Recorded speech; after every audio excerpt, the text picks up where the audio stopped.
اور ظہیر اسلام بھی نماز جنازہ میں شریک تھے۔ متحدہ قومی موومنٹ کے رہنما مصطفیٰ کمال، ڈاکٹر فروغ نسیم، وفاقی وزیر سید امین الحق، سابق گورنر سندھ معین الدین حیدر اور سابق وفاقی وزیر فواد چودھری، سابق گورنر عمران اسماعیل اور دیگر نے نماز جنازہ میں شرکت کی۔ ملیر کینٹ میں نماز جنازہ کی ادائیگی کے بعد میت کو کراچی کنٹونمنٹ کے فوجی قبرستان میں فوجی اعزاز کے ساتھ سپرد خاک کر دیا گیا۔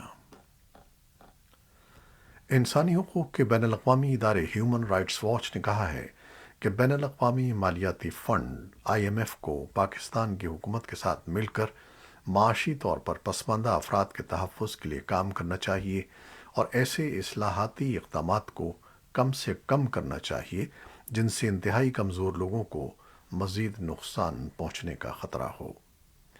ہیومن رائٹس واچ کی ایسوسیٹ ایشیا ڈائریکٹر پیٹریشیا گوسمین نے کہا ہے کہ لاکھوں پاکستانی غربت کے گرداب میں پھنس چکے ہیں اور وہ اپنے بنیادی سماجی اور معاشی حقوق سے محروم ہیں۔ پاکستان کو 1975 کے بعد مہنگائی کی بلند ترین سطح کا سامنا ہے جس میں مزید اضافہ ہو سکتا ہے۔ میڈیا رپورٹس کے مطابق IMF ایندھن کی قیمتوں میں اضافے، سیلز ٹیکس کی شرح بڑھانے اور ٹیکسوں کا دائرہ وسیع کرنے سمیت کرپشن کے خلاف سخت اقدامات کا مطالبہ کر رہا ہے۔ پاکستان کے شہر راولپنڈی میں مبینہ توہین مذہب کے معاملے پر پولیس نے ایک شخص کو گرفتار کر لیا ہے۔ گرفتاری کے بعد مشتعل شہریوں نے تھانے کا گھیراؤ کر لیا اور اس شخص کو مارنے کے لیے تھانے پر حملہ کیا۔ پولیس کی طرف سے شدید آنسو گیس کی شیلنگ کے بعد ملزم اور اس کے بیٹے کو نامعلوم مقام پر منتقل کر کے اس کے خلاف توہین مذہب کی دفعہ 295A کے تحت مقدمہ درج کر لیا گیا ہے۔ راولپنڈی پولیس کی طرف سے درج FIR میں امجد پراچا نامی شخص نے حامد الہی پر توہین مذہب کا الزام لگایا، جس کے مطابق دوران گفتگو ایسے کلمات ادا کیے گئے جن سے توہین مذہب ہوئی ہے۔ امجد پراچا کا کہنا تھا کہ ملزم نے احادیث کی کتب سے انکار کیا اور توہین آمیز کلمات ادا کیے۔ پاکستان میں ماضی میں بھی کئی مرتبہ توہین مذہب کے معاملے پر ہجوم کے ہاتھوں کئی افراد ہلاک ہو چکے ہیں۔ اسلامی نظریاتی کونسل کے چیئرمین قبلہ ایاز کہتے ہیں کہ یہ ریاست کا کام ہے کہ جب کسی شخص پر الزام لگے تو اس کی مکمل تحقیق کے بعد اسے سزا دی جائے، لیکن ایسے فیصلے عام لوگوں اور ہجوم کے حوالے نہیں کیے جا سکتے۔ معلوماتی ویب سائٹ ویکیپیڈیا کو وزیراعظم شہباز شریف کے حکم پر دوبارہ بحال کر دیا گیا ہے۔ وزارت اطلاعات کے مطابق پابندی ہٹانے کا نوٹیفیکیشن وزیراعظم کے پرنسپل سیکریٹری توقیر شاہ کے دستخطوں سے جاری ہوا۔ پابندی ہٹانے کی سفارش کرنے والی کمیٹی قانون و انصاف، معاشی و سیاسی امور اور اطلاعات و نشریات کے وفاقی وزراء پر مشتمل تھی۔ وزارتی کمیٹی نے اپنے اجلاس میں معاملے کا جائزہ لے کر قرار دیا کہ ویکیپیڈیا ایک مفید معلوماتی ویب سائٹ ہے جس سے طالب علم، محققین اور معاشرے کے دیگر طبقات استفادہ کرتے ہیں۔ ویکیپیڈیا کو رواں ہفتے 48 گھنٹوں سے ڈی گریڈ کرنے کے بعد مکمل طور پر بلاک کر دیا گیا تھا، جس پر ہزاروں طالب علموں سمیت انٹرنیٹ پر آزادی اظہار پر کام کرنے والوں نے تشویش کا اظہار کیا تھا۔ پاکستان میں ماضی میں یوٹیوب سمیت کئی ویب سائٹس کو توہین آمیز مواد کی وجہ سے بند کیا جا چکا ہے۔ افغانستان کے لیے روس کے خصوصی ایلچی ضمیر کابلوف نے کابل میں اپنا سفارتخانہ بند کرنے سے متعلق بعض میڈیا رپورٹس کو مسترد کرتے ہوئے کہا ہے کہ روس کا افغانستان میں اپنا سفارتخانہ بند کرنے کا کوئی ارادہ نہیں ہے۔ اس سے قبل یہ اطلاع ملی تھی کہ کئی عرب اور مغربی ممالک کے حکام نے کابل میں اپنے سفارتی مشن بند کرنے کا فیصلہ کیا ہے۔ طالبان نے سعودی عرب کے سفارتکاروں کے عارضی طور پر انخلاء کی تصدیق کی ہے، لیکن افغانستان سے دیگر سفارتکاروں کے انخلاء پر کوئی تبصرہ نہیں کیا۔ خبر رساں ایجنسی تاس نے پیر کے روز روسی وزارت خارجہ کے ایشیائی شعبے کے ڈائریکٹر ضمیر کابلوف کے حوالے سے بتایا کہ جب ان سے پوچھا گیا کہ کیا روس کا ایسا کوئی منصوبہ ہے تو انہوں نے کہا کہ ہم نے ایسا کبھی سوچا بھی نہیں ہے۔ رپورٹرز وداؤٹ بارڈرز اور 15 فرانسیسی میڈیا آؤٹ لیٹس اور پروڈکشن کمپنیاں طالبان حکومت سے مطالبہ کر رہی ہیں کہ وہ فرانسیسی افغان رپورٹر مرتضی بہبودی کو رہا کرے جو 1 ماہ سے کابل میں قید ہے۔ ان کا کہنا تھا کہ ہم مرتضی بہبودی کی حراست کے بارے میں 30 دن تک خاموش رہے، جو فرانسیسی اور افغان دوہری شہریت کا حامل ایک صحافی ہے اور افغان دارالحکومت کابل کی ایک جیل میں بند ہے۔ لیکن آج ہم دنیا کو بتا رہے ہیں کہ اسے 1 ماہ قبل 7 جنوری کو کابل میں گرفتار کیا گیا تھا۔ اس کی رہائی کے لیے ہم نے پچھلے مہینے سے مختلف فورمز پر ہر ممکن کوشش کی ہے، اس امید پر کہ اسے رہا کر دیا جائے گا، مگر حکومت نے کوئی رد عمل ظاہر نہیں کیا ہے۔ افغانستان کے انسانی حقوق کے آزاد کمیشن نے ایک بیان میں طالبان حکومت سے کہا ہے کہ وہ طالبان حکومت کی وزارت داخلہ کے سابق ترجمان کی سابق اہلیہ علیحہ دلاوری کو رہا کرے۔ طالبان نے اپنے اقتدار سنبھالنے کے بعد IAHRC کو تحلیل کر دیا تھا اور فی الحال یہ کمیشن بیرون ملک سے کام کر رہا ہے۔ بیان کے مطابق طالبان نے وزارت داخلہ کے سابق ترجمان سید خوستی کی سابق اہلیہ علیحہ دلاوری کو تقریباً 80 دنوں سے غیر قانونی طور پر حراست میں رکھا ہوا ہے۔ بھارتی سپریم کورٹ نے ہیٹ اسپیچ سے متعلق ایک معاملے پر پیر کو سماعت کرتے ہوئے کہا کہ بھارت جیسے سیکولر ملک میں مذہب کی بنیاد پر نفرت انگیزی اور جرائم کی کوئی گنجائش نہیں ہے اور اس سے کوئی سمجھوتا نہیں کیا جا سکتا۔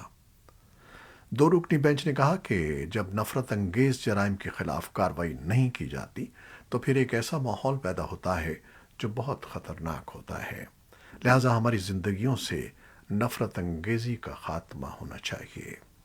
انسانی حقوق کے کارکن جہاں ایک طرف ملک میں بڑھتی ہوئی مبینہ نفرت انگیزی کی مذمت کرتے ہیں، وہیں اس کے خلاف سپریم کورٹ کے ریمارکس کا خیر مقدم بھی کرتے ہیں۔